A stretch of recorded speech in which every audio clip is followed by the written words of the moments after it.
그 마이너스 시력이라고 얘기하는 게 없는 건데요.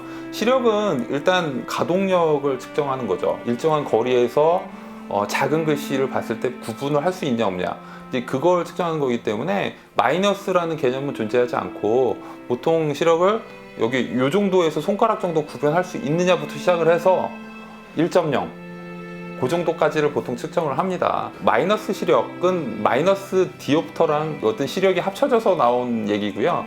마이너스 시력이라는 건 없고, 마이너스는 근시다, 이 표현을 이해하시면 그걸 이해하시기가 좀 편할 겁니다. 그 1.0이라고 하는 시력이, 그러니까 뭐 완벽한 시력이다 이 개념이 아니라 1.0 이상이면 생활하는데 전혀 불편하지 않은 정상 시력을 이야기합니다. 근데 1.0 넘어가는 시력, 1.2, 1.5, 2.0 이렇게 얘기하는 분들도 있는데, 일반적으로 그 시력은 컨디션이 좋을 때 왔다 갔다 할 수 있는 거라고 보고요. 1.0 이상의 시력은 정상이라고 저희는 판단을 합니다. 그렇다고 해서 0.7, 0.6이 뭐 비정상적인 시력이냐? 그건 아니고요.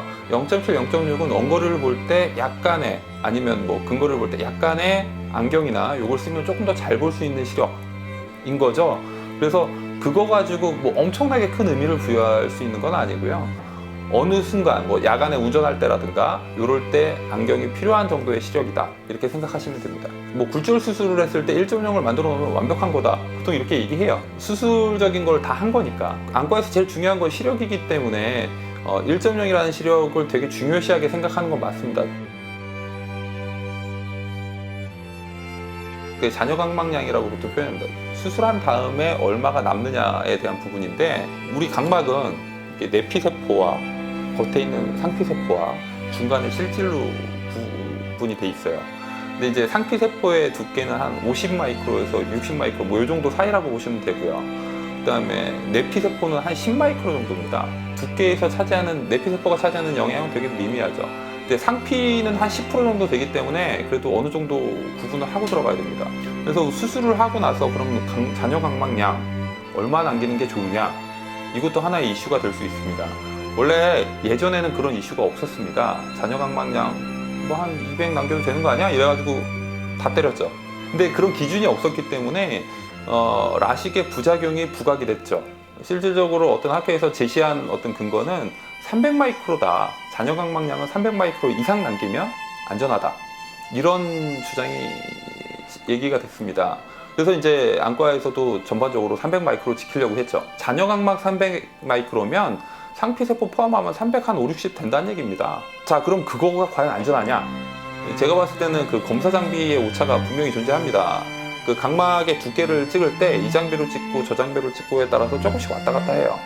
저는 차라리 그렇게 따지면 10% 정도의 어떤 잔여각막량의 어떤 버퍼를 둬야 되는 거 아니냐, 그래야 더 안전한 거 아니냐. 왜냐하면 300이라고 생각했던 게 270일 수도 있는 거고, 제가 마이크로 단위는 엄청 작은 단위거든요.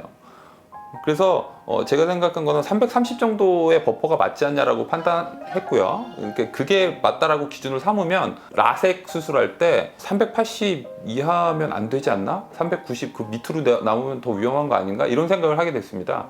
그래서 저희 기준에서, 저희 병원 기준은 라섹에서는 380 이상은 남겨놔야 된다. 그리고 만약에 400 이하로 남을 것 같으면 각막 강화술이나 이런 어떤 다른 조치가 필요한 거다, 이렇게 판단하고 있고요.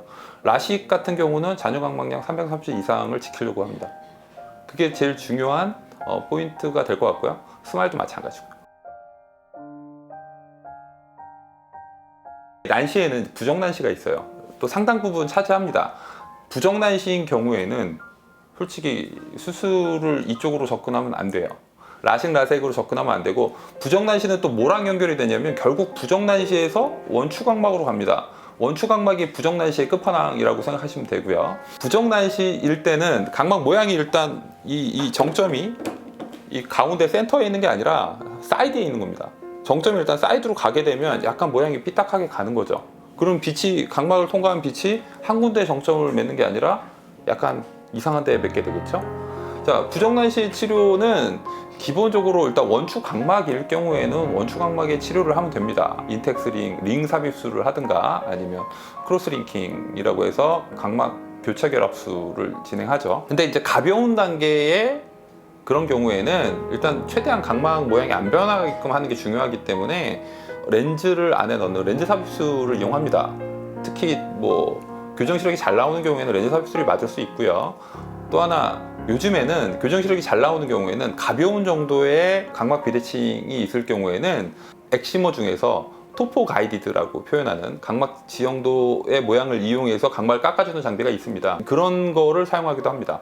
부정관시인 경우에는 일단 제일 중요한 거는 원추 각막이냐 아니냐 이걸 판단하는 게 제일 중요하고요. 원추 각막이 아닐 경우에는 이제 수술적인 고려를 할 수 있는데 라식이든 라섹이든 그런 방법으로 진행할 수도 있고요. 이제 각막 지형도를 이용해서 수술을 하는 방법이 있고 그게 아닌 경우에는 렌즈를 넣는 방법도 있습니다. 솔직히 여름철이라고 해서 눈에 어떤 그 감염의 가능성 때문에 그런 건데 이제 덧났을 때 여름이라고 더 감염의 가능성이 더 높다 이렇게 판단하지는 않습니다. 특히 뭐 라식 라섹 같은 시력 교정 수술은 씻지 못하는 기간이 거의 없습니다. 차라리 라섹 같은 경우는 좀 있을 수 있겠죠. 상피가 덮여야 되는 시간이 있으니까. 근데 뭐 스마일 라식이라든가 일반적인 라식 같은 경우에는 다음 날이면 바로 일상생활이 가능하기 때문에 여름철이라고 해서 더 힘들고 이런 거는 없다라고 봅니다.